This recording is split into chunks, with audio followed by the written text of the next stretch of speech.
The continued story of Taran, the assistant pig keeper. I'm glad you've stayed to listen. Now sit round as Papa Bear reads a story. Chapter 11. Flight Through the Hills. At first, Taran offered to let Ellenby ride Mellingar, but the girl refused. I can walk as well as any of you, she cried, so angrily that Taran made no more of it. He had learned to be wary of the girl's sharp tongue. It was agreed that the white mare would carry the weapons taken from Spiral Castle, except the sword Dernwyn, of which Elenwy had appointed herself guardian. Scratching in the dirt with his dagger point, Fluter Flam showed Taran the path he intended to follow. The hosts of the Horned King will surely stay in the Valley Eastrad. It's the easiest way for an army on the march. Spiral Castle was here, he added, with an angry jab to mark the spot, west of the river Eastrad. Now, the shortest road would be straight north over these hills. That is the one we must take, said Taran, trying hard to make sense of Fluter's crisscrossing lines. Wouldn't recommend it, my friend. We should be passing a little too near Anuvan, or on strongholds, or close to Spiral Castle, and I suggest we keep clear of them. No, what I believe we should do is this. Stay on the high ground of the western bank of the river Eastrad. We can go quite directly, since we needn't follow the valley itself. That way we can avoid both Anuvan and the Horned King. The four of us can move faster than heavily armed warriors. We shall come out well ahead of them, but not too far from Cairdathel. From there we make a dash for it, and our task is done. Fluter straightened up, beaming with satisfaction. There you have it, he said, wiping the dirt from his dagger. A brilliant strategy. My own war leader couldn't have arranged it better. Yes, said Taran, his head still muddled with the bard's talk of high ground and western banks. That sounds very reasonable. They descended to a broad, sun-swept meadow. The morning had turned bright and warm. Dew still clung to bending blades of grass. At the head of the travellers strode Fluter, stepping out briskly on his long, spindly shanks. The harp jogged on his back. His shabby cloak was rolled over his shoulder, Eloise's hair dishevelled by the breeze, the great black sword slung behind her. Followed next, with Gurgi immediately after. So many new leaves and twigs had stuck in Gurgi's hair that he had begun to look like a walking beaver dam. He loped along, swinging his arms, shaking his head from side to side, moaning and muttering. Holding Mellingar's bridle, Taran marched last in line. Except for the weapons lashed to the horse's saddle, these travelers might have been on a spring ramble. Elenwy chattered gaily. Now and then Fluter burst into a snatch of song. Taran alone was uneasy. To him the bright morning felt deceptively gentle. The golden trees seemed to cover dark shadows. He shuddered even in the warmth. His heart was troubled, too, as he watched his companions. In Cair he had dreamed of being a hero. But dreaming, he had come to learn, was easy, and at Cair no lives depended on his judgment. He longed for Gwydion's strength and guidance. His own strength, he feared, was not equal to the task.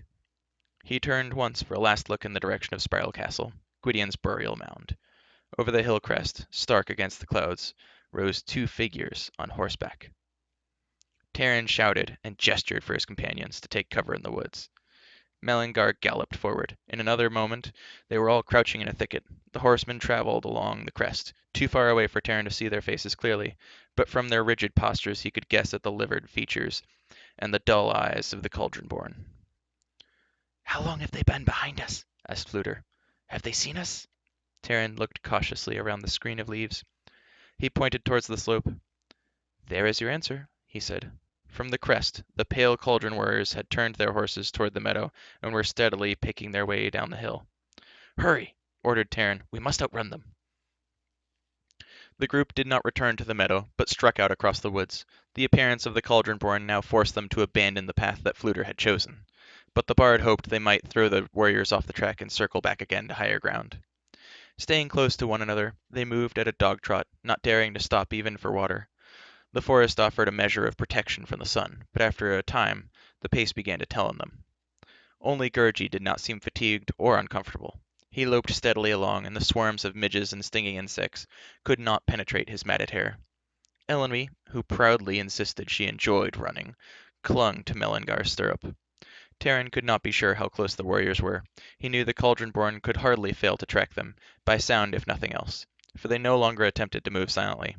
Speed was their only hope, and long after nightfall they pressed on. It had become a blind race into darkness, under a moon drowned in heavy clouds. Invisible branches grasped at them, or slashed their faces. Ellenby stumbled once, and Taran pulled her to her feet. The girl faltered again, her head drooped. Taran unstrapped the weapons on Melangar's saddle, shared out the burden with Fluter and Gergie, and hoisted the protesting Ellenby to Melangar's back. She slumped forward, her cheek pressing against the horse's golden mane. All night they struggled through the forest, which grew denser and closer as they approached the river Estrad.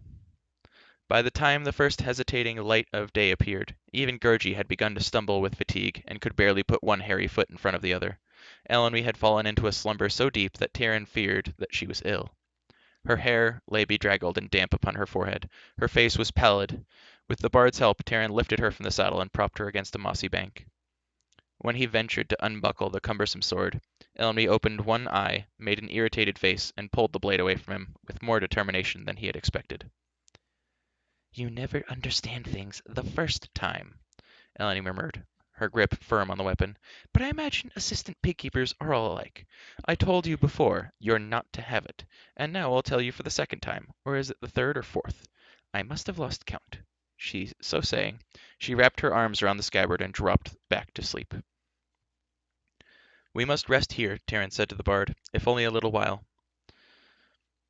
"At the moment," groaned the bard, who had stretched out full length, with his toes and nose pointing straight into the air, "I don't care who catches me. I'd welcome Oron himself, and ask whether he had any breakfast with him." "The Cauldron-born might have lost track of us during the night," Taran said hopefully, but without great conviction. "I wish I knew how far we've left them behind, or if we've left them behind at all." Gergie brightened a little. "Clever Gergie will know," he cried, "with seekings and peekings." In another moment, Gergie was halfway up a tall pine. He clambered easily to the top and perched there like an enormous crow, scanning the land in the direction they had traveled. Taran, meanwhile, opened the saddlebags. So little food remained that it was hardly worth dividing. He and Fluter agreed to give Ellenby the last of the provisions. Gergie had scented food even at the top of the pine tree, and he came scuttling down, snuffling eagerly at the prospect of his crunchings and munchings. "Stop thinking about eating for a moment," Taran cried. "What did you see?" "Two warriors are far, but Gergie sees them. Yes, yes, they are riding full of wickedness and fierceness. But there is time for a small crunching." Gergie pleaded. "Oh, very small for clever, valiant Gergie." "There are no crunchings," said Taran. "If the Cauldron-born are still on our heels, you had better worry less about food and more about your own skin." "But Gergie will find munchings very quickly. Oh yes, he is so wise to go and get them, to comfort the bellies of great noble lords. But they will forget poor Gergie and not even give him snips and snaps for his eatings." After a hurried discussion with Fluter, who looked as ravenous as Gergie, Taran agreed they might take a little time to search for berries and edible roots. "Quite right," said the bard. "Better eat what we can now, while the Cauldron-born give us a chance to do it. I shall help you. I know all about foraging in the woods. Do it constantly." The harp tensed, and one string showed signs of giving way. "No," he added quickly, "I had better stay with Ellenby. The truth is, I can't tell a mushroom from a toadstool. I wish I could. It would make the life of a wandering bard considerably more filling." With cloaks in which to carry back whatever they might find, Taran and Gergie set off. At a small stream, Taran halted to fill Gwydion's leather water flask. Gergie, sniffing hungrily, ran ahead and disappeared into a stand of roans. Near the bank of the stream, Taran discovered mushrooms and gathered them hurriedly. Bent on his own search, he paid little heed to Gergie until he suddenly heard anguished yelps from behind the trees. Clutching his precious mushrooms, Taran hastened to see what had happened and came upon Gergie lying in the middle of the grove, writhing and whimpering, a honeycomb beside him. At first, Taran thought Gergie had got himself stung by bees. Then he saw the creature was in more serious trouble. While Gergie had climbed for the honey, a dead branch had snapped under his weight. His leg twisted, was pinned to the ground with the heavy wood on top of it. Taran heaved the branch away. The panting Gergie shook his head. "Poor Gergie's leg is broken," he moaned. "There will be no more amblings and ramblings for him now." Taran bent and examined the injury. The leg was not broken, though badly torn and swelling. "Now Gergie's head must be chopped off," the creature moaned. "Do it, great lord, do it quickly. Gergie will squeeze up his eyes so as not to see hurtful slashings." Taran looked closely at Gergie. The creature was in earnest. His eyes pleaded with Taran. "Yes, yes," cried Gergie. "Now, before silent warriors arrive, Gergie is better dead at your sword than in their hands. Gergie cannot walk." All will be killed with fearful smitings and bitings. It is better. No, said Taran. You won't be left in the woods, and you won't have your head chopped off, by me or anybody else. For a moment, Taran almost regretted his words. The poor creature was right, he knew. Their injury would slow their pace, and Gurgi, like all of them, would be better off dead than in Auron's grasp. Still, Taran could not bring himself to draw his sword. You and Elenwy together can ride Melangar, Taran said, lifting Gurgi to his feet and putting one of the creature's hairy arms above his shoulder.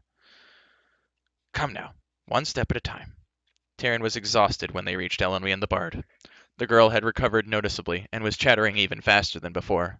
While Gurgi lay silently on the grass, Taran divided the honeycomb. The portions were pitifully small. Fluter called Taran aside. Your hairy friend is going to make things very difficult for us, he said quietly. If Melangar carries 2 riders, I don't know how much longer she can keep it up. That is true, said Taran. Yes, I see nothing else we can do, though. Would you abandon him? Would you cut off his head? Absolutely, cried the bard. In a flash. A flam never hesitates. Fortunes of war and all that. Oh, Triton blast, there goes another string. A thick one, too. When Taran went back to rearrange the weapons they would now be obliged to bear, he was surprised to find a large oak leaf on the ground before his cloak. On the leaf lay Gurgi's tiny portion of honeycomb. For great lord, murmured Gurgi.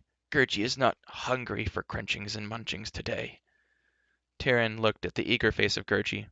For the first time they smiled at one another. Your gift is generous, Taran said softly, but you travel as one of us and you need all of your strength. Keep your shares. It is yours by right and you have more than earned it. He put his hand gently on Gurgi's shoulder. The wet wolfhound odor did not seem as objectionable as before. Chapter 12. The Wolves. For a time, during the day, Taran believed they had at last outdistanced the Cauldron-born. But late that afternoon the warriors reappeared from behind a distant fringe of trees. Against the westering sun the long shadows of the horsemen reached across the hill-slope towards the flatlands, where the small troops struggled onward. We must stand against them sooner or later, Taran said, wiping his forehead. Let it be now. There could be no victory over the Cauldron-born, but with luck we can hold them off for a little while. If Elenwy and Gurgi can escape, there is still a chance. Gurgi draped over Melangar's saddle, immediately set up a great outcry. No, no! Faithful Gurgi stays with mighty lord who spared his tender head. Happy, grateful Gurgi will fight too, with slashings and gashings. We appreciate your sentiments, said Fluter. But with the leg of yours, as it is, you're hardly up to slashing or gassing or anything else at all. Well, I'm not going to run either, Elenwy put in. I'm tired of running, and having my face scratched and my robe torn, all on account of those stupid warriors. She jumped lightly from the saddle and snatched a bow and a handful of arrows from Taran's pack. Elenwy, stop, Taran cried. These are deathless men. They cannot be killed. Although encumbered by the longsword hanging from her shoulder, Elenwy ran faster than Taran. By the time that he caught up with her, she had climbed a hillock and was stringing the bow.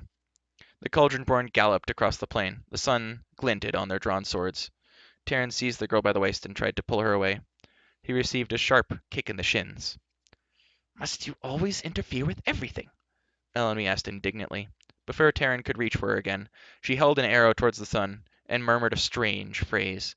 She knocked the arrow and loosed it in the direction of the Cauldron-born. The shaft arced upward and almost disappeared against the bright rays. Open-mouthed, Taran watched while the shaft began its descent. As the arrow plummeted to earth, long silvery streamers sprang from its feathers. In an instant a huge spiderweb glittered in the air and drifted slowly towards the horsemen. Fluter, who had run up just then, stopped in amazement. Great Beelin! He exclaimed. What's that? It looks like a decoration for a feast.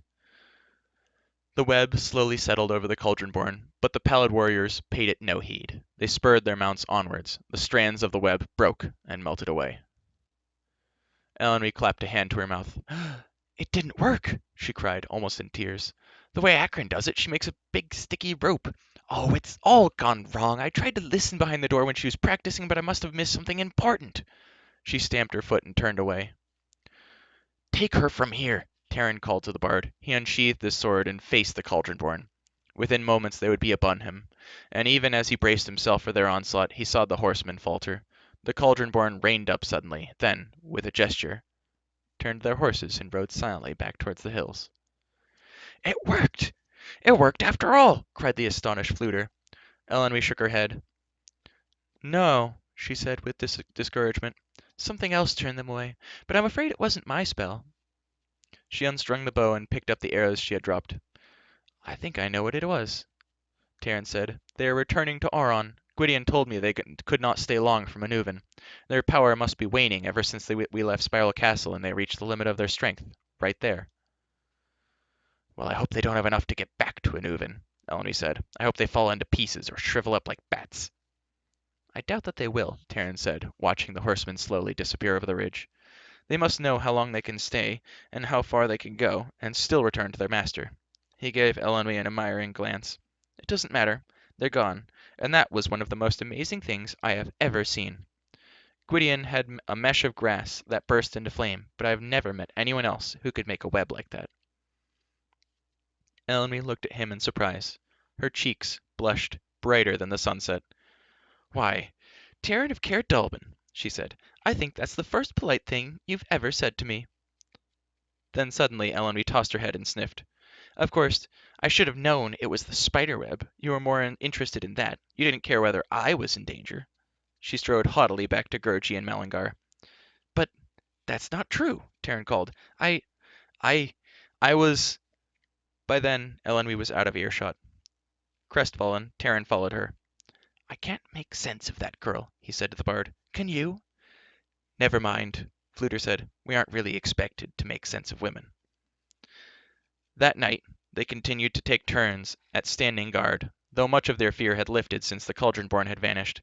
Taran was the last watch before dawn, and he was awake before Elenwy's had ended. "You had better sleep," Taran told her. "I'll finish the watch for you." "I'm perfectly able to do my own share," said Elenwy, who had not stopped being irritated at him since the afternoon. Taran knew better than to insist. He picked up his bow and quiver of arrows, stood near the dark trunk of an oak, and looked out across the moon-silvered meadow.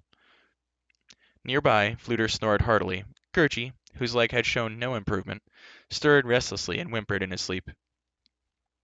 "You know," Taran began with embarrassed hesitation, "that spiderweb—" "I don't want to hear any more about it," retorted Elenwy. "No, what I meant was, I was really worried about you, but the web surprised me so much I forgot to mention it. It was courageous of you to stand up against the Cauldron-born. I just wanted to tell you that." "Well, you took long enough getting around to it," said Elenwy, a tone of satisfaction in her voice. "But I imagine assistant pig keepers tend to be slower than you might expect. It probably comes from the kind of work they do. Don't misunderstand, I think it's awfully important. Only it's a sort of thing you don't often need to be quick about." "At first," Taran went on, "I thought I would be able to reach Caradathel by myself. I see now that I wouldn't have even gotten this far without help. It is a good destiny that brings me with such brave companions." "There, you've done it again," Elenwy cried so heatedly that Fluter choked on one of his snores. "That's all you care about, someone to help you carry spears and swords and what all. It could be anybody, and you'd be just as pleased. Taran of Caer Dallben, I'm not speaking to you any more." At home, Taran said to himself, for Elenwy had already pulled a cloak over her head and was feigning sleep, "Nothing ever happened. Now everything happens, but somehow I can never seem to make it out right." With a sigh, he held his bow ready and began to make his turn at guard. Daylight was long in coming. In the morning, Taran saw Gurgi's leg was much worse, and he left the campsite to search the woods for healing plants, glad that Coll had taught him the properties of herbs. He made a poultice and set it on Gurgi's wound. Fluter, meanwhile, had begun drawing new maps with his dagger. The Cauldron warriors, explained the bard, had forced the companions too deeply into the Yestrad Valley. Returning to their original path would cost them at least 2 days of hard travel. "Since we're this far," Fluter went on, "we might as well just cross the river Yestrad and follow along the hills, staying out of sight of the Horned King. We'll be only a few days from Caradathel, and if we keep a good pace, we should just reach it in time." Taran agreed to the new plan. It would, he realized, be more difficult, but he judged Mallingar could still carry the unfortunate Gurgi as long as the companions shared the burden of the weapons. Elenwy, having forgotten she was not speaking to Taran, again insisted on walking. A day's march brought them to the banks of the river Yestrad. Taran stole cautiously ahead, looking down the broad valley. He saw a moving dust cloud. When he hurried back and reported this to Fluter, the bard clapped him on the shoulder. "We're ahead of them," he said. "That is excellent news. I was afraid they'd be much closer to us, and we'd have to wait for nightfall to cross the river. We've saved half a day. Hurry now, and we'll be into the foothills of Eagle Mountains before sundown."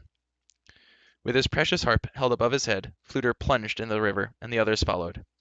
Here Yestrad ran shallow, scarcely above Elenwy's waist, and the companions forded it with little difficulty. Nevertheless, they emerged cold and dripping, and the setting sun neither dried nor warmed them. Leaving the Yestrad behind, the companions climbed slopes steeper and rockier than any they had traveled before. Perhaps it was only his imagination, but the air of the land around Sparrow Castle had seemed to Taran heavy and oppressive. Approaching the Eagle Mountains, Taran felt his burden lighten as he inhaled the dry, spicy scent of pine. He had planned to continue the march throughout most of the night, but Gurgi's condition had worsened, obliging Taran to call a halt. Despite the herbs, Gurgi's leg was badly inflamed, and he shivered with fever. He looked thin and sad. The suggestion of crunchings and munchings could not even rouse him. Even Melangar showed concern. As Gurgi lay with his eyes half closed, his parched lips tight against his teeth, the white mare nuzzled him delicately, whinnying and blowing out her breath anxiously, as if attempting to comfort him as best she could. Taran risked lighting a small fire. He and Fluter stretched Gurgi out beside it, while Elenwy held up the suffering creature's head and gave him a drink from the leather flask. Taran and the bard moved a little away, and spoke quietly between themselves. "I have done all I know," Taran said. "If there is anything else, it lies beyond my skill." He shook his head sorrowfully.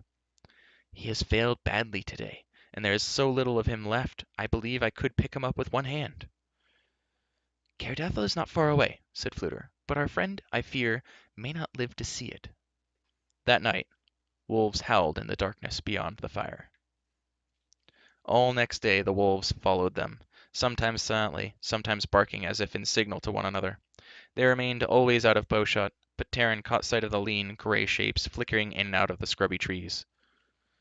"As long as they don't come any closer," he said to the bard, "we needn't worry about them."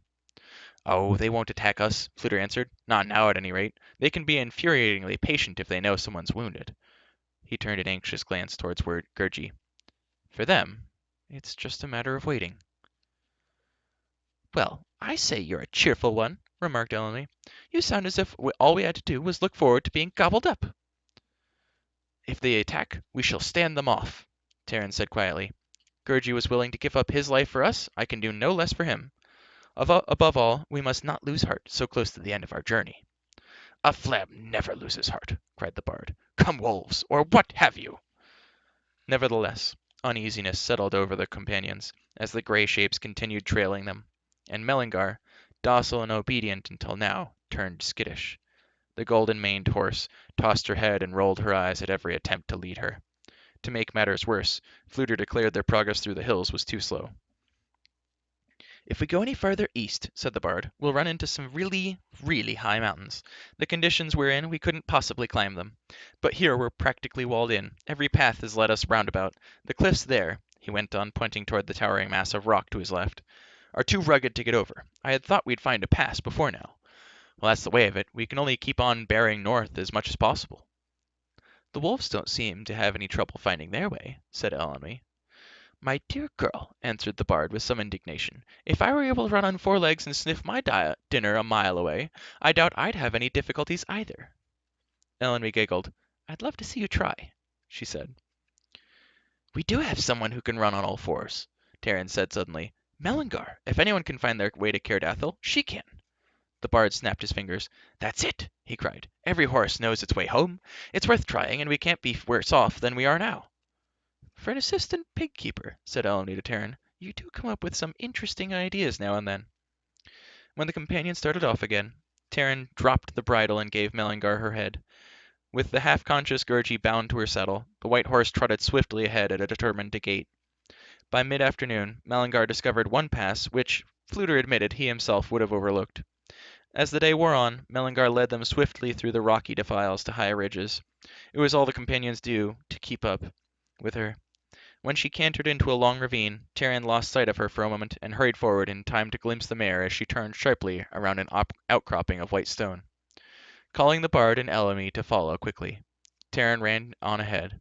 He stopped suddenly. To his left, on a high shelf of rock, crouched an enormous wolf with gold eyes and lolling red tongue. Before Taran could draw his sword, the lean animal sprang. This concludes Chapter 12 of Taran's adventures. Thank you for listening, and remember, have a good day. You deserve it.